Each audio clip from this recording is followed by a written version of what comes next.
reason for bringing the two of you together, and I don't want to use words which will make you blush or words you'd rather not have describing yourselves, but I think it's fair to say that Nick is pretty much the foremost socialist in rock music of the last 10 or 15 years, in a British context at least, and you obviously very much a sort of iconic elder statesman of the British left, and there are so many beautiful kind of parallels and mirror images. For example, the fact that your book is called Letters to My Grandchildren and the Manic Street Preachers' new album is called Postcards from a Young Man, and all sorts of things like the fact that you were the first person to renounce a peerage, whereas, you know, Nick is very much sort of working class lad made good, and all these sort of things, and we thought it'd be great to bring the two of you together and see what happened.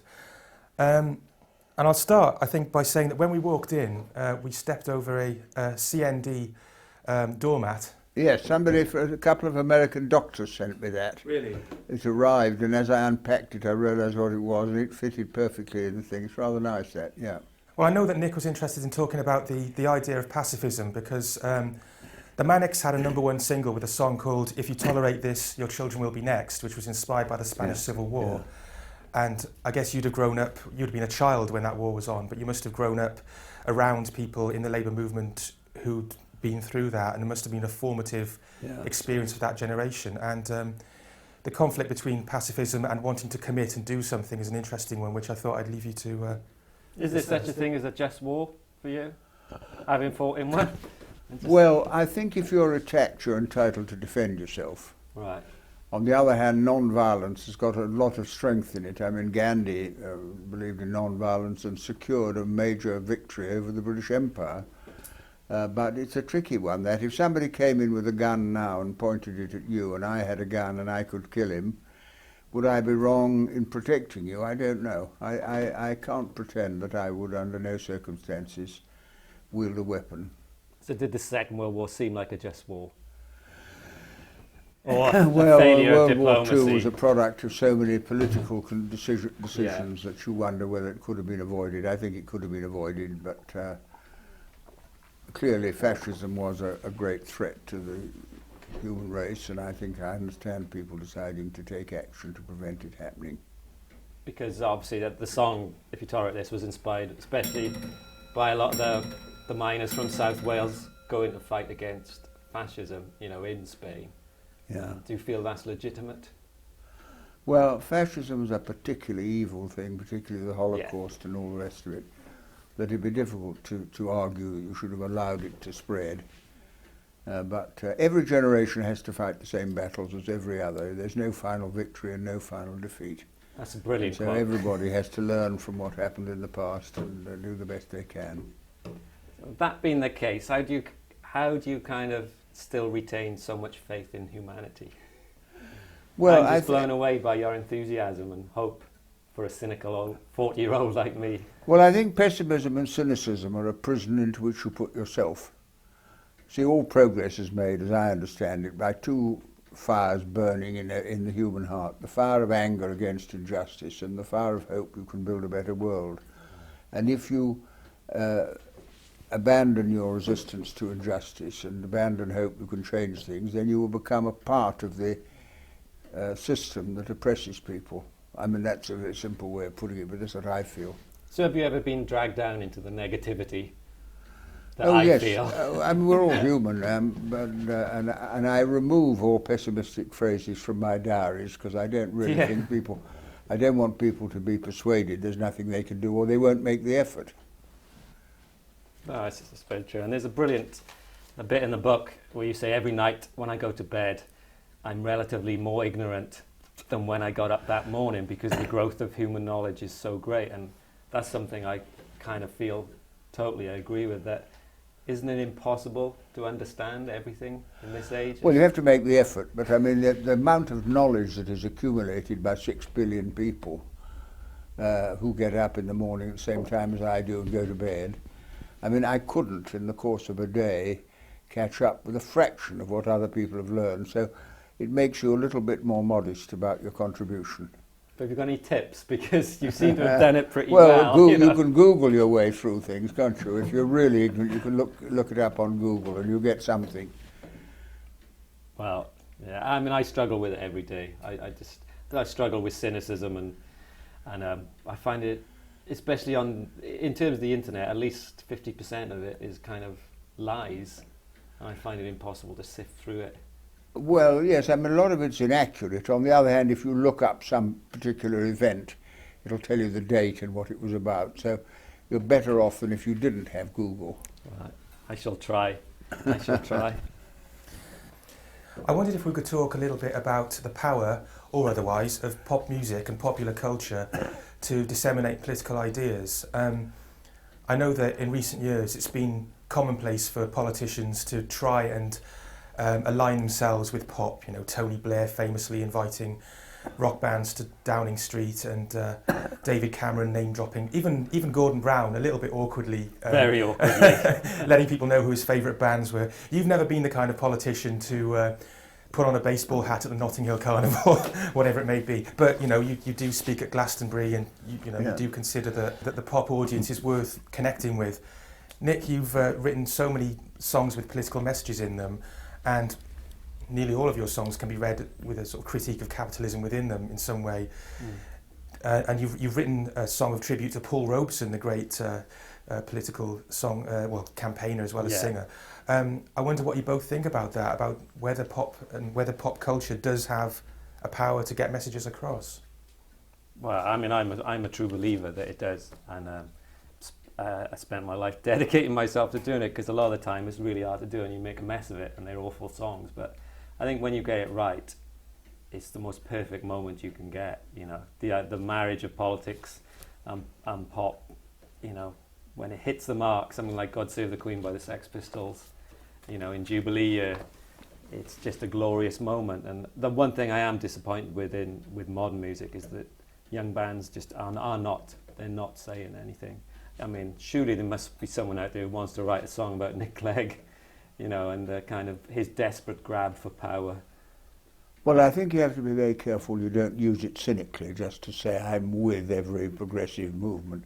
Yeah. But I have a very great friend called Roy Bailey. I read about that with you. And I've heard Roy sing at Burford in 1976. And he and I do a show together called Writings on the Wall. I talk about the Peasants' Revolt and the English Revolution and Tom Paine and the Tolpuddle Martyrs, and he sings songs about them.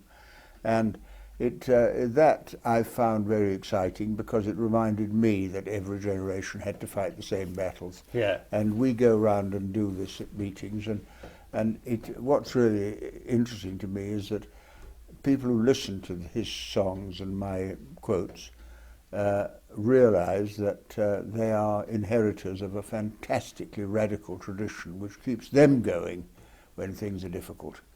But everything from military bands elevating the monarchy to radical pop music are themselves expressions of popular culture and popular aspiration, and I think you have to understand that. You know when Red Wedge came along and Neil Kinnock seemed Yes, to I do remember that, yes. Did you ever drift into that at all? Well, I wondered whether that was a bit manipulative, but I may be doing an injustice to them. You straight away. Was or not. You're a man of great taste, yes. I can see that. Well, you mentioned taste. What are your own musical listening tastes? Well, I'm a just very ordinary guy. I listen to pop music, and I've got a musical family. One of my grandsons is training to be a cellist, another one plays the violin, and others sing and so on. I have no musical talent of any sort or kind.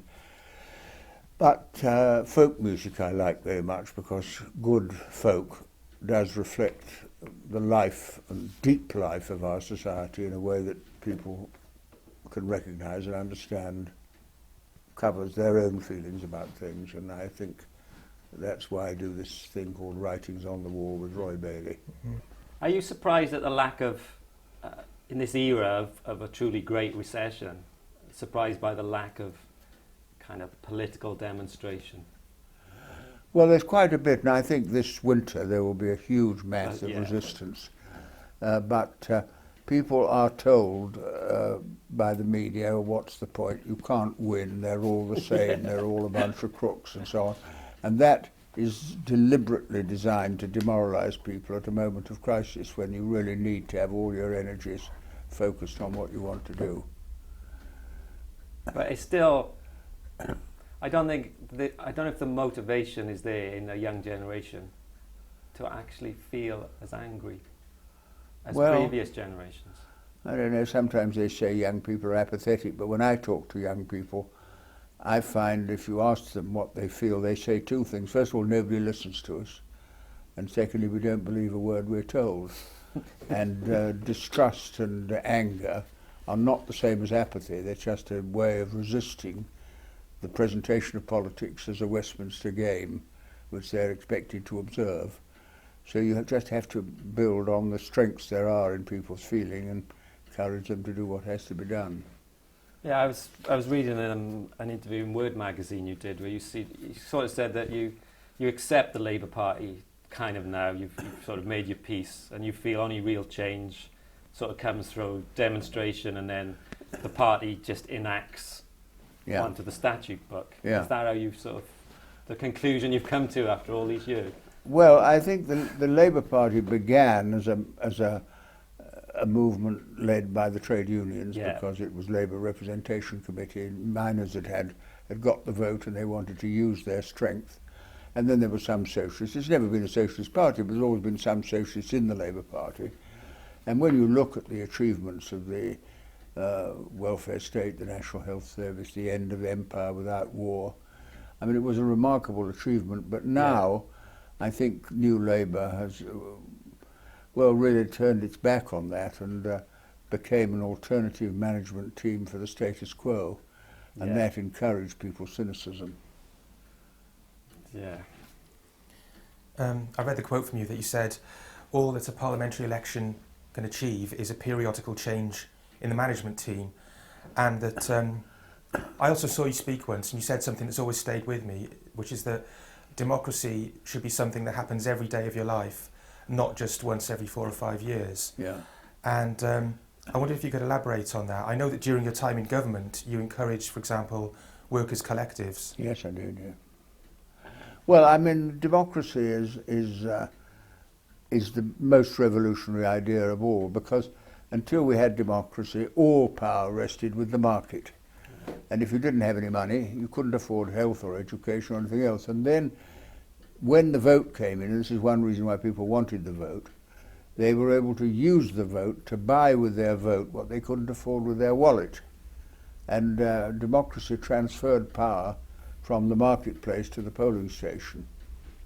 And that created all the public services we have, which are now the things that are under attack.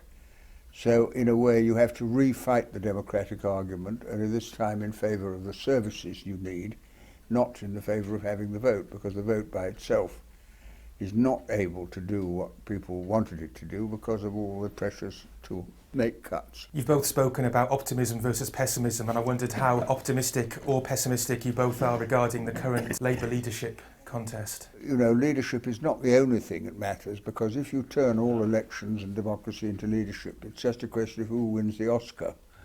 And I don't think who wins the Oscar really determines what happens. It's what the mass of people do.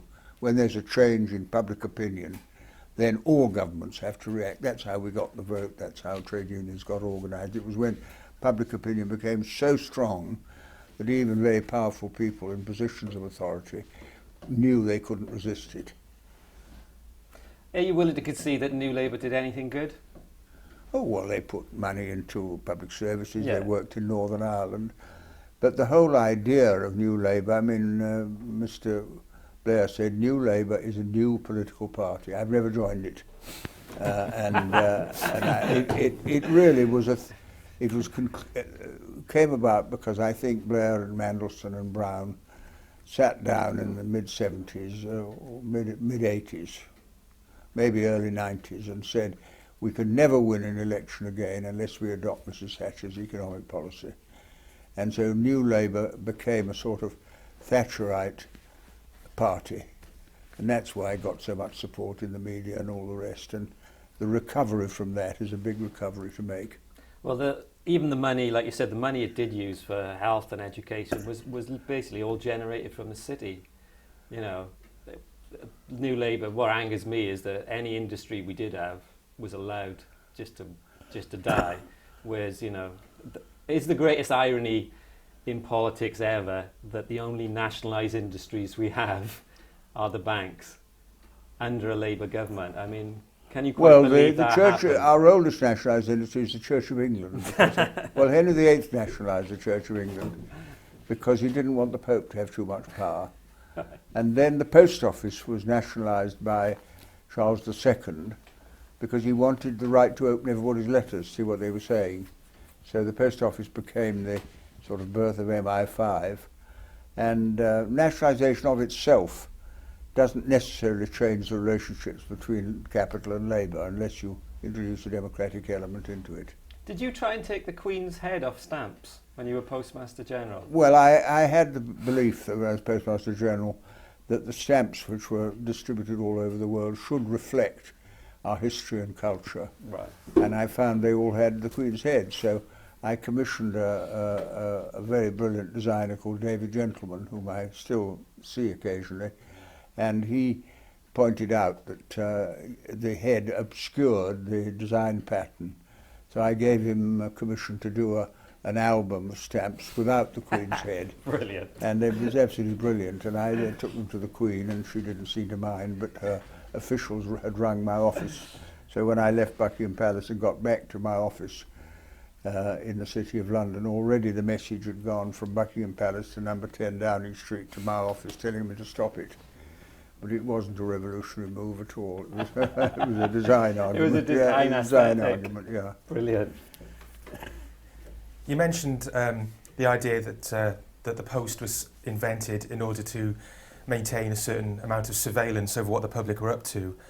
And that's an interesting matter in itself, particularly this week when there's been a scandal about members of Parliament having their phones tapped by police and journalists in collusion and so on. I read in one of your diaries that when you were actually in government, you believed you were being spied upon and having your phone tapped. Yes, well, I think there's no doubt my phone was tapped because my son, who worked upstairs, he was a schoolboy with his computer, he was able to pick up my telephone calls when I was phoning down here, and one or two things like that. You see, the thing about power is this, information is power. And in order to establish power, governments want to know everything about us, who you speak to on the phone, who you speak to, what you say, but they don't want us to know anything about them. That's why the Official Secrets Act. And if you want democracy, you have to stop them bugging you and find out as much as you can about what they're doing so you can react in an appropriate way. And that is something that I think the left should understand. We played a gig we were the first Western rock band to play a gig in Cuba, and Fidel Castro came to the concert, and it was a night of real contradictions and celebration and contradictions. It was a difficult thing to deal with. As you know, the mixture of communism, dictatorship, socialism, whatever. Have you got any thoughts on Cuba and the revolution? Well, Cuba was really an American colony. Well, yeah. And Castro tried to work himself in the early administrations, and then came to the conclusion that you had to make a major change, and there was a revolution in Cuba. And what the Cubans did, which I think makes their case interesting, they recognized the only real wealth in a country is in the land and the people, so they took over the land and gave the control of it to the people, and with the revenues they built schools and hospitals. They have a better health provision than the United States of America. They are now still an American colony because Guantanamo Bay is in Cuba. That's the least And deal, I think the Cuban experience has probably inspired people all over the world. Cuban doctors went all over the world. And I think a lot of the designs, Chavez in Venezuela and others, are modelling themselves on what Cuba has succeeded in doing. And Castro saw himself as a great teacher. He explained what was happening and inspired people and encouraged people, and that's the real role of leadership, is to give people confidence they can change things and then help them to do it. But it's still difficult for me to separate that from the persecution that, of artists and homosexuals that did go on in Cuba. As a politician, is it an impossible job, to kind of separate good from evil. Well, the greatest repression of human rights in Cuba is in Guantanamo Bay, which is controlled by the Americans. But the point you make about treatment of homosexuals and so as on. an advocate of democracy, obviously. Yeah. But I mean, it is true there are countries in the world where some of the old ideas, attitude to homosexuality is very, very primitive. Yeah. But I don't think that that is identified with the socialist inspiration. That's something that comes from an earlier tradition of prejudice. As someone who has faith in, misguided it maybe, but I still have faith in politics and some politicians, is politics the impossible dream? Has communism and capitalism failed that badly? Is there another great leap forward? Well, I think politics does depend upon trust. You have to trust the people you elect, and the people you've elected have to trust you. And without trust, the whole thing does become a fraud. But I think there's enough evidence of progress that can be made where you can see what Parliament does. Parliament enforces decisions that the public have already made, and that's why what really matters is to campaign all the time direct to the public about what needs to be done. And there are, we are many, they are few, so it shouldn't be too difficult to do. But I'd be very sorry if people wrote the whole system off, because if you do that, the people who win are the people who've got